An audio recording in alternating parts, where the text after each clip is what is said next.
दिल्ली में चुनाव हो रहे थे और सबकी नजरें वहीं थी, लेकिन एक और बड़ा कारनामा हो गया जिसने हर किसी को चौंका दिया। उसी दिन अमेरिका ने कुछ ऐसा किया जिसने सबका ध्यान खींच लिया।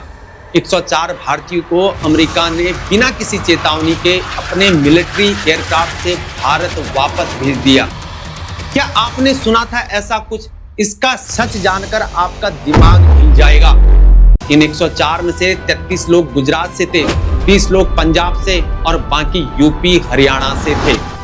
ये पहली बार नहीं है कि डिपोर्टेशन हुआ हो, पर इस बार मामला कुछ अलग था। इस बार अमेरिका ने इन लोगों को जिस तरीके से भेजा वो सबकी आंखों में खटक गया। मिलिट्री प्लेन, हाथों में हथकड़ियां और पैरों में बेड़ियां। इस बार ये लोग अपराधी की तरह भेजे गए। क्या ये भारत का अपमान नहीं है? लेकिन भारत सरकार यहाँ पर चुप रही। क्या अमेरिका ने जो किया वो सही था? क्या भारत को इस बार जवाब नहीं देना चाहिए था? और वो मीडिया क्यों नहीं मिली इस मामले में कोई बड़ी कवरेज? इस वीडियो में जानिए क्यों भारत ने इस पर चुप्पी साधी रखी और क्या अमेरिका की यह कार्रवाई भविष्य में और भी बड़े बदलाव की तरफ इशारा करती है। क्या हमारी सरकार को अमेरिका के साथ रिश्तों की कूटनीति ने चुप रहने पर मजबूर किया है?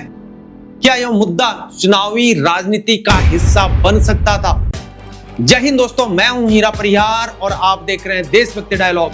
इस वीडियो को अंत तक देखिए और अपनी राय कमेंट में जरूर बताइए। क्या यह मुद्दा आपको भी गुस्सा दिला रहा है? और हां, चैनल को सब्सक्राइब कराएं और बेल आइकॉन दबाना न भूलें ताकि अगली बार जब ऐसा कोई मुद्दा सामने आए तो आप सबसे पहले जानें।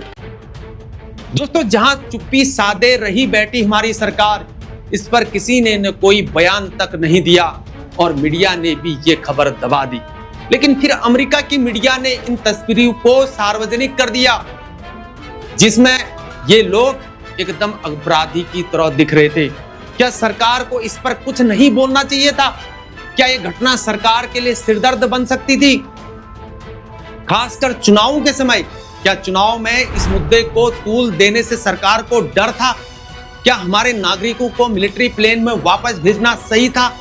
और इस पर हमारे नेताओं की चुप्पी, क्या सरकार ने इस मुद्दे को जानबूझकर आखिर दबा दिया? क्या यही विश्व गुरु का दर्जा है? इसलिए आपके लिए हमारा एक बड़ा सवाल है।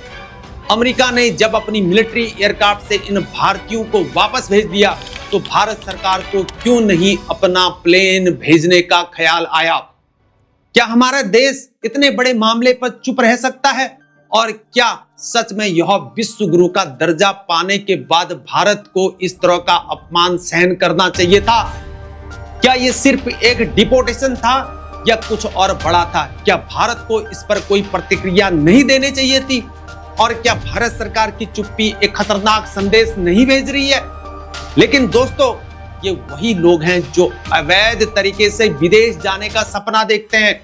भारत से अमेरिका, यूरोप और बाकी देशों में जाकर अपनी जिंदगी बनाने का ख्वाब देखते हैं।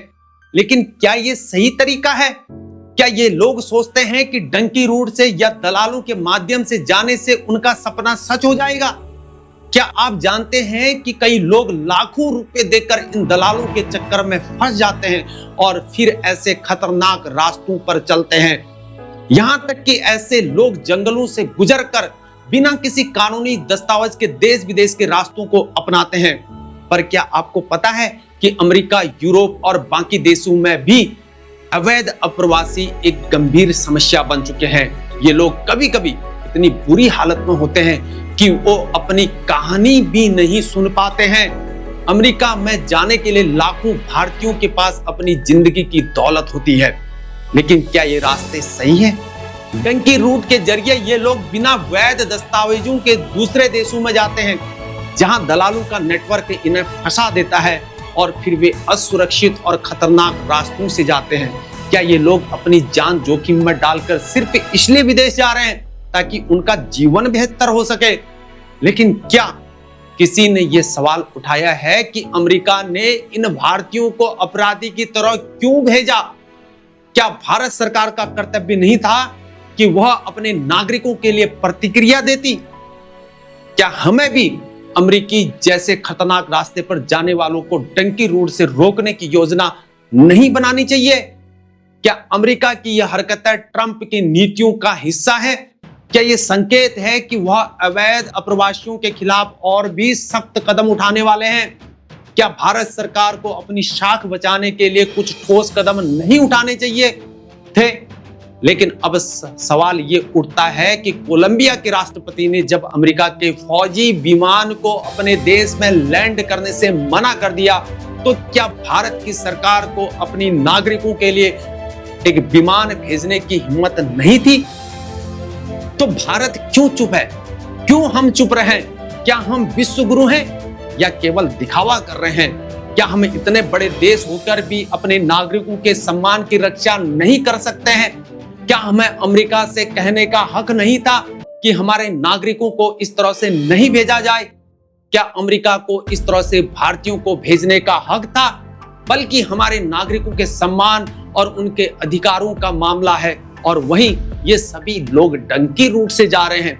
मतलब बिना किसी वीजा या अवैध रास्तों से अमेरिका या यूरोप पहुंचने की कोशिश करते हैं।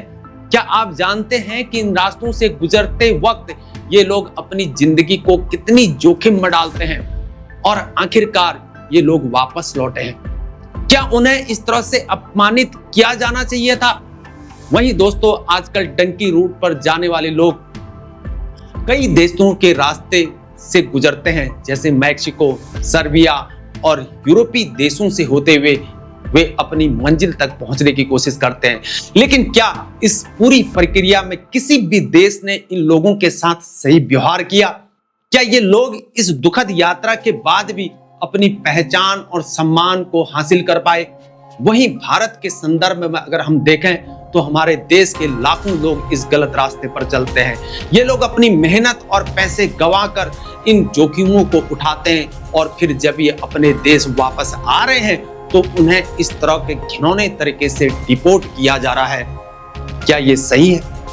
क्या भारत सरकार को इससे कुछ नहीं कहना चाहिए? इस पर कुछ नहीं कहना चाहिए? तो दोस्तों, क्या आपको लगता है कि भारत को इस मामले में अपनी आवाज उठानी चाहिए थी? क्या यह घटना किसी बड़ी रणनीति का हिस्सा हो सकती है? क्या भारत और अमेरिका के रिश्ते सच में इतने मजबूत हैं कि हम अपने नागरिकों के सम्मान की कीमत पर आखिर खामोश रहें? या क्या भारत की चुप्पी ने इसे चुनावी मुद्दा बनाने से बचाया? क्या सरकार ने इसे दबाया ताकि चुनावों पर असर न पड़े? क्या आपके लिए यह घटना सिर्फ एक दुर्घटना है या एक खतरनाक संदेश? क्या भारत सरकार ने इसे दबा दिया ताकि चुनाव में कोई भी विवाद न हो?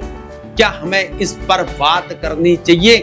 अगर आप भी इस मुद्दे पर अपनी राय रखना चाहते हैं तो कमेंट करके बताएं, और इस वीडियो को शेयर करें ताकि और लोग भी इस मुद्दे के बारे में जान सकें। इस चैनल को सब्सक्राइब करें, बेल आइकन को दबाएं ताकि अगला वीडियो आपसे मिस ना हो।